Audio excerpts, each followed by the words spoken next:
Hey everybody, we're going to try to go ahead and finish up the 2015 session 1 of the Mcas. If you haven't watched the other ones, this is just a recap of an older Mcas going through each problem. The idea of these videos is that you try it on your own and then you watch the video after, see how you did. The PDF for this is found in the video description. Just click on that link, you can download it, try this out. These are no longer available on the DESI website as far as I know, so it might be the only place you can find it. So here we go. We're going to jump right into it. So it says, what is the value of the expression below? And we have 140 minus 3 times -2. Okay, so here we go. This is order of operations, guys. I'm going to write this as never mind. Oh, let's turn off the autofocus. There we go. So I'm going to write my acronym.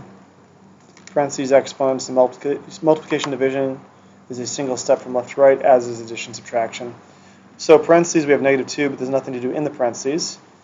Exponents is next, so we're going to do -2 to the 4th power. -2 to the 4th power is -2 times -2 times -2 times -2. So let's write that over here, actually. That's what this would be, right? Just this part right here. So this would be 4, this would be 4, 16. So 140 minus 3 times 16 over 4. And we're going to have multiplication here. That's our next step. There aren't any more exponents. So multiplication division. So this is actually one term right here because it's linked through division. So -3 times 16 is going to be -48, I believe. 140 minus 48 over 4. And we're going to do the top part here before we divide because it's a separate part of it. And that's going to be 92 over 4. And 92 over 4 is going to be, I believe it's, let's see, 4 goes into 9 twice, 1 left over, 23. Sounds about right. Yep, 23. Okay. What is the slope of the line graph below? So they give us a line here, they give us 3 points. There's a few different ways to figure out the slope. You could use the rate of change formula, you know, y sub 2 minus y sub 1 over x sub 2 minus x sub 1. You don't need to do that. You can go ahead and just literally draw on this and find the vertical change and the horizontal change. So change in y and change in x. So it goes up, let's see, 1, 2, 3 over 1, 2, 3, 4, 5. So it's 3/5 and it's positive because we went up from left to right. If you wanted to, you could use this formula, like I just said, y sub 2 minus y sub 1 over x sub 2 minus x sub 1. But it would take a lot longer and there's no need to do it. So when they give you this, it's just way easier to do it that way. Okay, number 19 we did. Number 20. Okay. A puzzle in the shape of a rectangle has 6 pieces. The puzzle and some of its dimensions are shown in the diagram below. So we were told it's a rectangle and there's 6 subsections here. Okay? And we're given dimensions. Okay. What is the perimeter in inches of the puzzle? Show or explain how you got your answer. Okay, so perimeter is length around, and they want the perimeter of the entire puzzle. So I'm actually going to write this on a separate piece of paper here. So we know the perimeter is going to be all 4 of these added together, so we have 12 plus 15 plus, this should be 15, right? 7, yep. And we know it's 15 because this is a rectangle, which means the opposite sides have to be congruent. We don't know what this is, but again, because it's a rectangle, we know this length, it has to be equal to this length, so this would have to be 12 as well. We're going to add these all together, so 27 plus 15 plus 12. And see, carry that one, 42 plus 12, and that should be 54. So the length, don't forget the units of measurement, which would be inches, so 54 inches. And that'd be the perimeter. Pretty straightforward. So that would require you to know that rectangles have opposite sides that are congruent. All right, part B. The shape of each puzzle is listed below. So we're told R and O are trapezoids, okay. Y and G are rectangles. B is a parallelogram, and P is a triangle, okay. What is the area in square inches of B? So if you forget your area formulas, this is the older one. It has the area formulas right here. Okay, so I'll have it, and this should be one of the last pages on the PDF. So what is the area of B? So we know B is a parallelogram. Okay. So area of a parallelogram, let's find the formula here. So it's A equals B times H, base times height. Okay. Now, the base could be this side here, and the height would be the vertical height. We don't know what that is yet, but we can figure that out. So the B is 5. Height is this length here, which is actually going to be this one here. And we can figure what that is. We know this is 8, we know the whole thing is 12, which means this has to be 4. So this is 4. So our height is 4. And 5 times 4 is 20.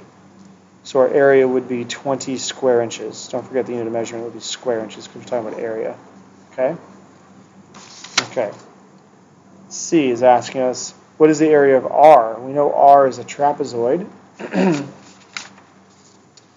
So area of a trapezoid is interesting. It's right here. 1/2 times the height times the sum of the both bases. Okay, so R is right here. Right? Yeah. R is right here. I'm going to write that formula down again. So we have A equals 1/2 times height times the sum of both bases, B1 and B2. Okay. So the height is 4. Oops.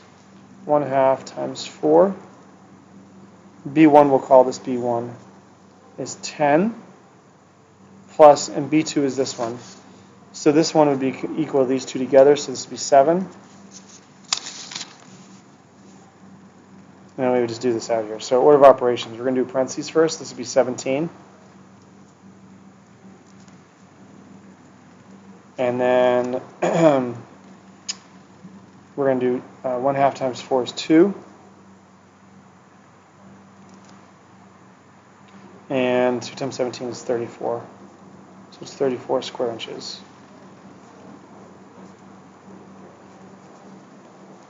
Okay.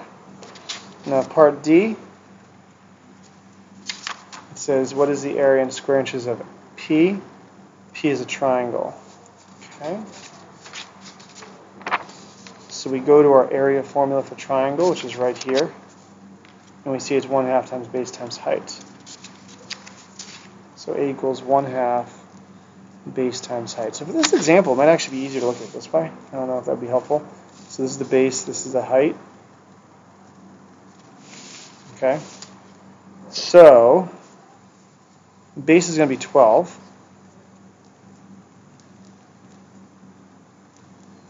And the question is, what is the height? Take a look at this. So we don't know what this is. There's no easy way to do it like over there. However, let's see. We know that, let's see if we can do it this way here. So 12 is going to be, here, let's see what we got here. Okay, so I think this is how you do this one. It's been a while, but I think this is how you do it.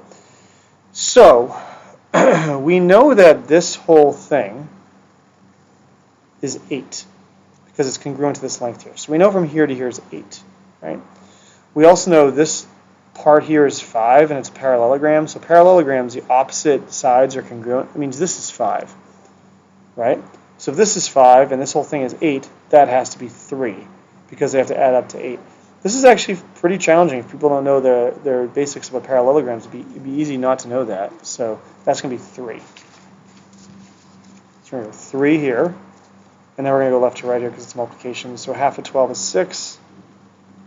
6 times 3 is 18.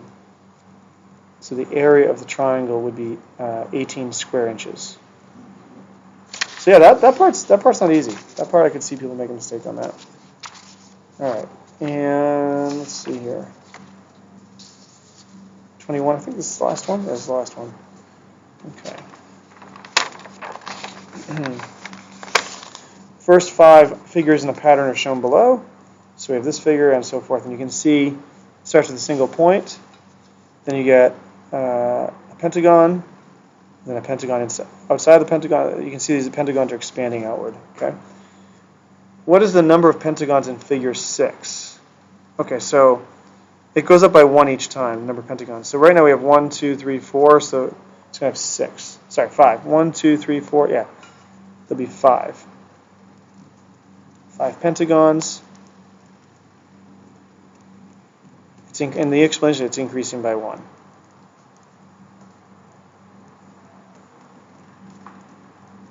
One with each figure. Okay.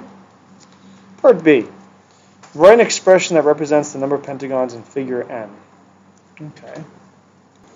So we know we start with 0, but it goes up by 1. So n is the number of pentagons. So there's 1 here, which is 1 less than that. There's 2 here, which is 1 less than that. And as you can see, each time the number of pentagons is 1 less than the figure. So it'd be n minus 1. That would represent the number of pentagons.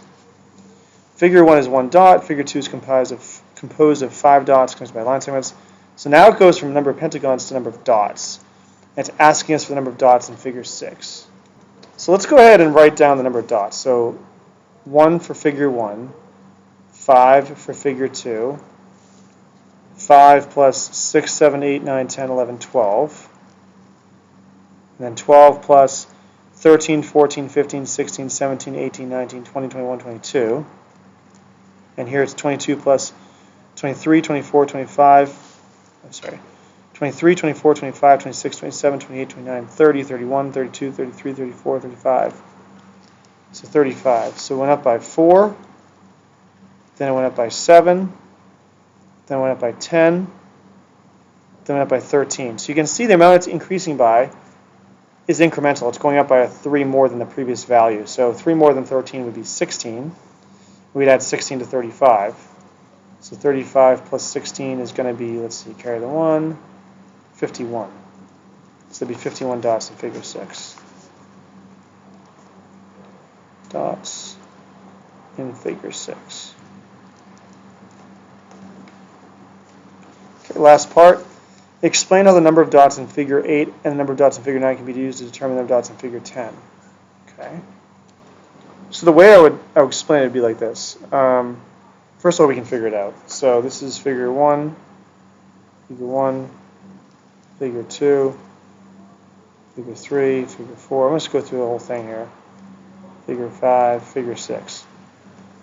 Let's figure out 7. So it's going up by 3, so it's going up by 19. So 51 plus 19 would be, let's see, 70. So figure 7 would be 70. And that went up by, I'm going to kind of scroll it over here. Figure 6 is 51. It's up by 19. So then you get to figure 8. You do 3 more than this, which is 22. So 92. Then figure 9. 3 more than that's 25. So what's that going to be? 717. And then figure 10 is going to be, let's say, 3 more than this, 28. So 28 plus this is going to be 5. Carry the 1. 3, 2. Oh, I got to write it like this. I can't do that one in my head. 28, I mean, I can, but I don't trust myself. So carry the 1 for 145. Okay. Okay. So it's asking us, how can you use the number of dots in figure 8 and 9 to figure out number 10? So we know from 8 to 9 it went by 25, which means it's going to be 3 more than that, which tells us it goes up by 28.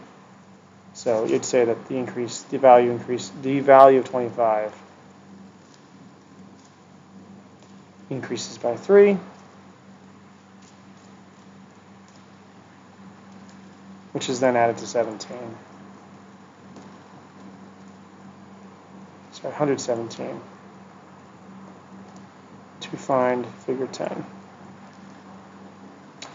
So the first 2 parts of this problem are pretty straightforward. These next 2 parts I could see people struggling with because a lot of students just don't get the practice with incremental patterns like this, where it's a non-constant pattern here, a non-constant value that's increasing or decreasing by. And I believe that's it. Let's double check our answers though. Let's make sure we got it right. So we started with number 18. Go back to that. So number 18 we had 23. Let's check. And 23 is correct. Number 19 we have 3/5. 3/5 is correct, and the rest, because they're open response, the answers aren't there, but I'm hopefully correct. So guys, I hope that was helpful. We'll do another video